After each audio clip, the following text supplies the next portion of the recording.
ese umuntu yashoboka ko abaho nta bugabo afite cyangwa se bamukase igitsina? Ibi bintu iyi nkuru iteye ubwoba pe, wakibaza ngo byagenze bite. Reka nde nkuvire imuzi n'imuzingo nkubwire aya mahano, iri shyano ryakozwe n'umukobwa aho ngo yafashe sheri we ari kumuca inyuma agahita amushahura.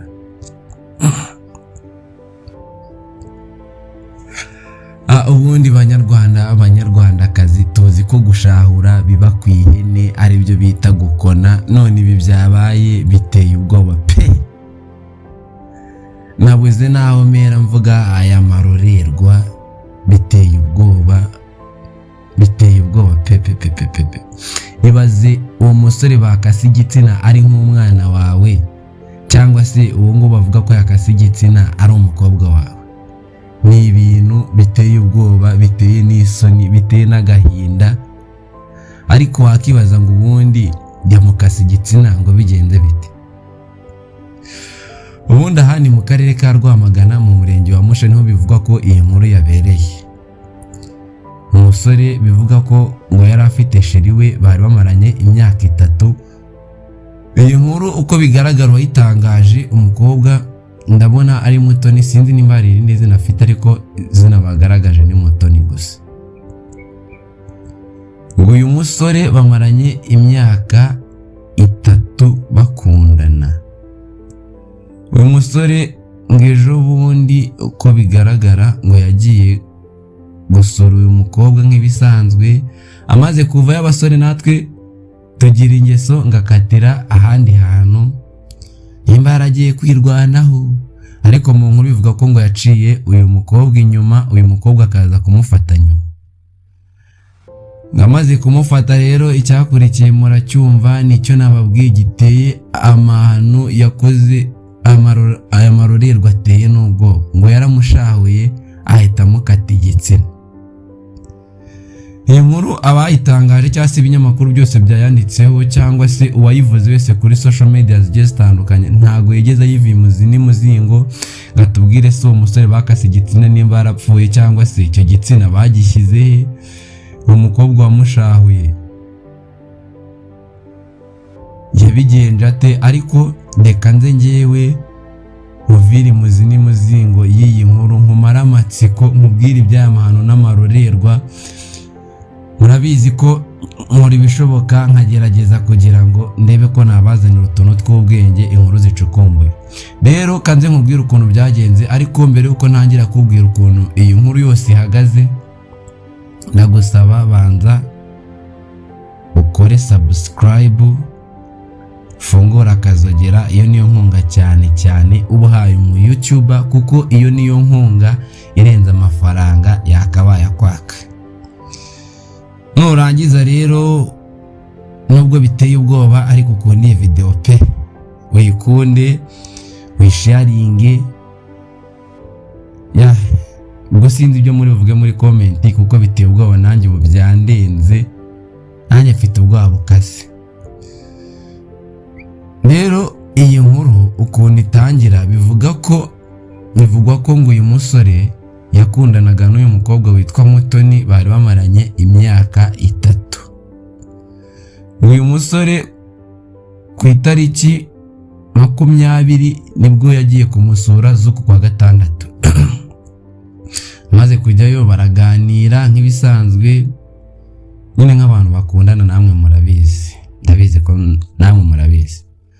Uyu musore ngo yaje kuhava mu gicamunsi, bagiye kumusura ngo isaha ya saa 7 akaza guhindukira ku isaha saa 9:30. Uyu musore ngo nibwo yarasezeye umusheri we arataha.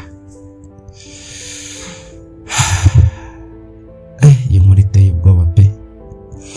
Umusore arangije amaze kugera iwe ngo yaje guhamagarwa n'undi mukobwa w'inshuti ye ngo amusange ngo ku muhanda. Umusore ntiyazuyaje ngo agiye kumureba. Abanditse iyi nkuru cyangwa se abavuze iyi nkuru yose bisa nkaho ari amakuru batari gushyiramo ko ngo uyu musore ngo umukobwa yaje kubafata ngo bari kumuca inyuma, ntibagaragaza aho bamuciriye inyuma, ariko ikintu bagaragaza nuko ngo yamusanze ku muhanda. Nanjye ubwo rero ikintu nibazaga, ese yamusanze ku muhanda ariho bari kubikorera, yamusanze muri ghetto? Ariko kamuha amakuru mfite yose, ubundi aya makuru ndakora buryo ki uyu musore menye ibitaro, nimba aherereye mu bitaro, nimba ari hehe, ku buryo twivuganira nawe. Nta muntu iyi nkuru yifite neza mu buryo bwuzuye, oya, keretse guhura n'uyu musore nimba ari mu bitaro tukamusura tukareba neza tukamenya inkuru yose irambuye. Ariko ibihari nuko ngo uyu mukobwa yakase uyu mugabo cyangwa uyu musore, amazina ye mbona batangaje rimwe gusa, ndabona yitwa ngo Samuel. Urumva iyi nkuru dukeneye kumenya ibintu byinshi pe. Murabizi ko kuri Madmen na Frontale TV tugerageza kubaha ibintu by'ubwenge, ibintu by'inkuru zicukumbuye, ibintu twigiremo indani. Ubu rero nicyo kintu cya mbere tugiye gukora. Ariko uko bigaragara ngo uyu musore yaje gukatwa igitsina n'uyu mukobwa, uyu mukobwa akaba yamushinjaga kumuca inyuma. Abantu bose bavuze kuri iyi nkuru bavuze ko uyu mukobwa atigeze afatwa n'inzego ngo ari gukurikiranwa.